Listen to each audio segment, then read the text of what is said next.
السلام عليكم ورحمة الله وبركاته. الحمد لله وأصلي وأسلم على من بعث رحمة للعالمين. إخوتنا الكرام وأخواتنا الكريمة، نواصل درسنا في ذكر حقوق العلماء. نقول من حقوقهم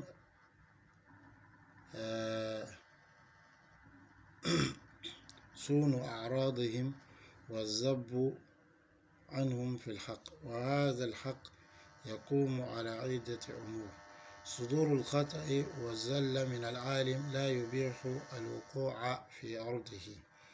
Donc, chers frères et sœurs, nous continuons notre cours sur l'éducation islamique, à savoir l'analyse des droits des savants. Nous avons dit que parmi les droits des savants, il y a le fait donc de préserver leurs honneurs et de les défendre par la vérité. Et ce droit-là s'accomplit grâce à un certain nombre de choses. Premièrement, le fait que le savant commette une erreur ou une faute, cela ne doit pas nous permettre donc de toucher à son honneur. Deuxièmement, le fait d'être préservé des erreurs, Allah subhanahu wa ta'ala l'a accordé aux prophètes, mais pas d'autres personnes parmi les êtres humains. Donc, ils sont infaillibles.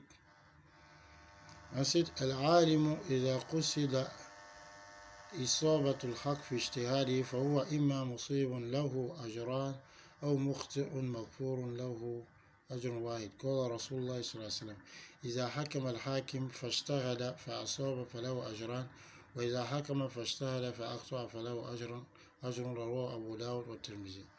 Deuxièmement, lorsque le savant il recherche la conformité vis-à-vis de la vérité à travers son effort de réflexion, c'est-à-dire ce savant qui atteint ce degré d'ijtihad, soit il tombe juste donc avec la vérité, il a deux salaires, ou bien il fait une erreur et on lui a ma'zourun, il est excusé, lahu ajrun wahid, il aura un seul salaire.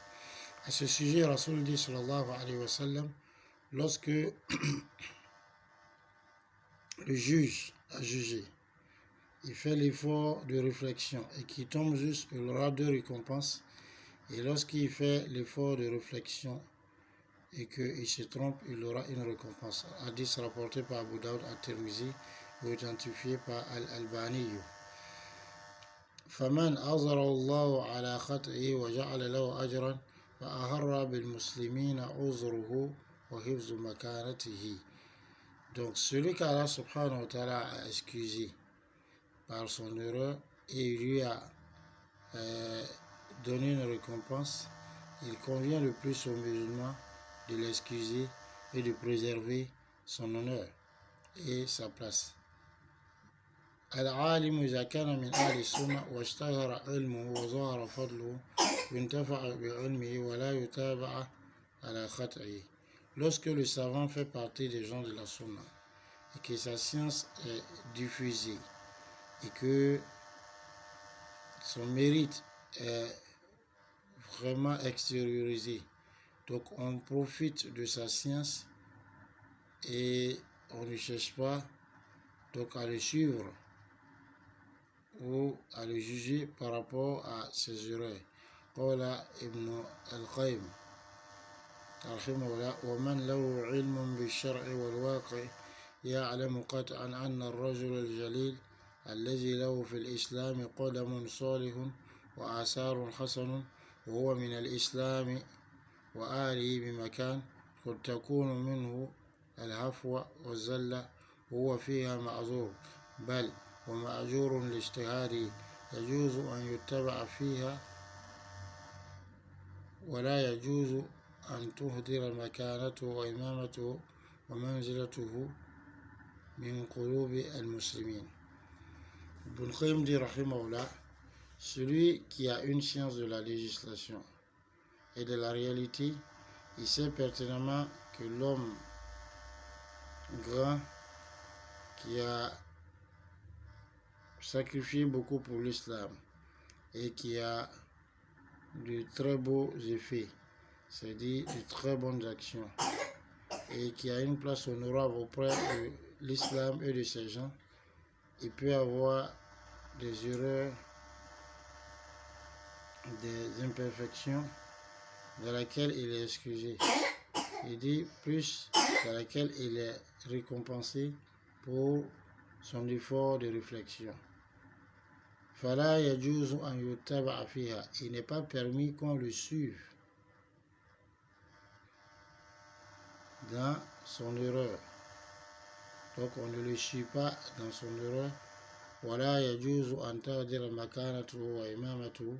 Mais il n'est pas permis aussi de diminuer de son rang et du fait qu'il soit un imam et de sa place dans le cœur des musulmans. Donc, lorsque le savant fait partie des gens de la sunna et que sa science est vulgarisée, son mérite est extériorisé, on profite de sa sunna et on ne le suit pas dans son erreur.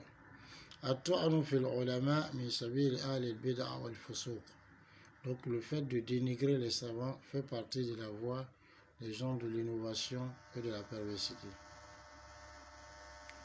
Ensuite, on doit faire attention à ne pas médire des savants et de ne pas parler d'eux en mal. فغيبة العلماء أعظم من غيبة غيرهم لأنها تضر الإسلام كله لأن الإسلام علماء لواء الإسلام فإذا ضاعت الثقة فأقوالهم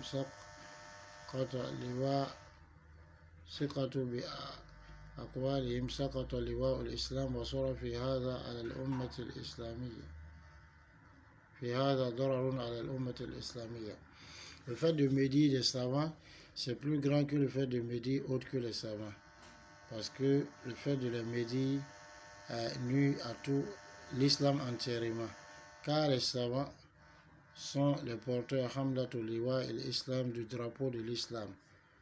Donc si alors on a perdu la confiance vis-à-vis de leurs paroles, alors le drapeau de l'islam tombe et cela va constituer un grand mal pour la communauté islamique. Al-Hazru min tatabu awratihim wa zallatihim wa nashriha bayna an-nas. On doit faire attention de ne pas aller fouiller alors leurs défauts et leurs imperfections et les divulguer parmi les gens, car Allah nous accorde la bonne compréhension. Voici un certain nombre de choses qui découlent du fait donc de préserver l'honneur des musulmans, c'est-à-dire des savants, et le fait de les défendre par la vérité, car Allah nous accorde la bonne compréhension. Assalamu alaikum wa rahmatullah.